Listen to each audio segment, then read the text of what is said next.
दोस्तों, आप सोच रहे होंगे कि आखिर इस वीडियो में हम आपको ये सड़क क्यों दिखा रहे हैं।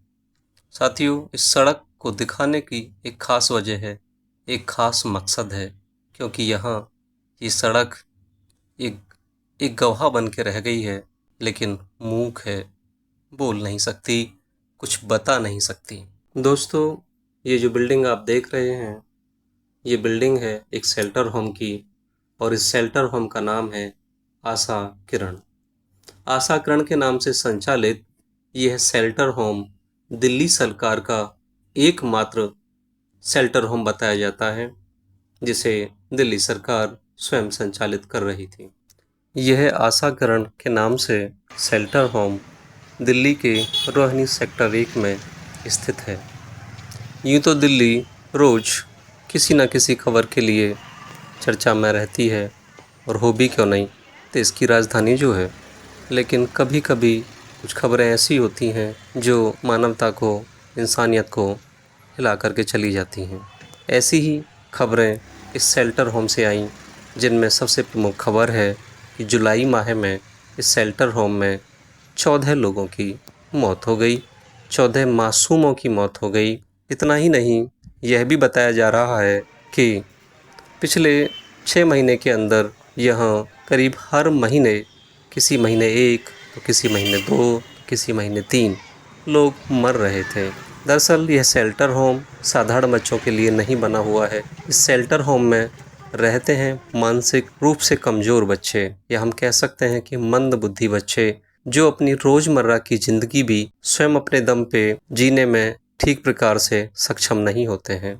कहा जाता है कि मरने वाले मर जाते हैं, और बाद में बहुत सारे सवाल, बहुत सारी चीज़ें वो लोगों के लिए छोड़ जाते हैं। ये जो मासूम लोग इस शेल्टर होम में बीते 6 माह के अंदर अपनी ज़िंदगी गंवा चुके हैं, वो भी तमाम सारे सवाल समाज के लिए छोड़ गए हैं, और उन्हीं सवालों के चलते विभिन्न तरह की प्रतिक्रियाएं समाज में होनी शुरू हो गई हैं। सरकार, दिल्ली सरकार अपनी बात रख रही है, विपक्ष अपनी बात रख रहा है, राजनीति अपनी बात कर रही है, लेकिन एक यक्ष प्रश्न सभी के सामने खड़ा है, और वो ये है कि आखिर इन मौतों का जिम्मेदार कौन है। क्या उन जिम्मेदारों को, जिनकी वजह से ये लोग अपनी ज़िंदगी से हाथ धो बैठे, सज़ा मिलेगी? क्या कुछ ऐसा होगा कि दोबारा इस शेल्टर होम में या देश के अन्य किसी शेल्टर होम में इस तरह की घटना ना घटे?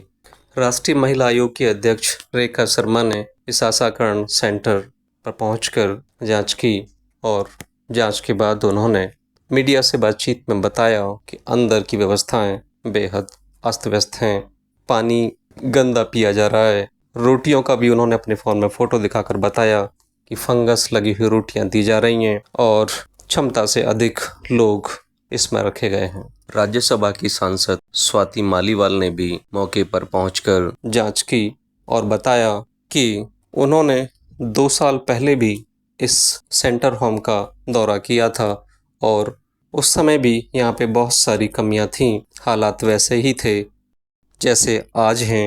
आया कि उन्होंने 2 साल पहले जो रिपोर्ट सौंपी, उस पे सरकार ने कुछ काम किया था, कुछ सुधार हुए थे, लेकिन फिर वैसे के वैसे ही हालात हैं। स्वाति मालीवाल ने तो यहाँ तक कहा कि एक कमरे के अंदर 46 महिलाएं रखी जा रही हैं। अगर वो 46 लड़कियां या महिलाएं एक साथ लेट जाएं, तो एक दूसरे के ऊपर लेट कर ही गुजारा हो पाएगा। साथ ही उन्होंने यह भी बताया कि भुखमरी, गर्मी, भीड़-भाड़ और कुपोषण के कारण यहाँ पर लड़कियां मर रही हैं।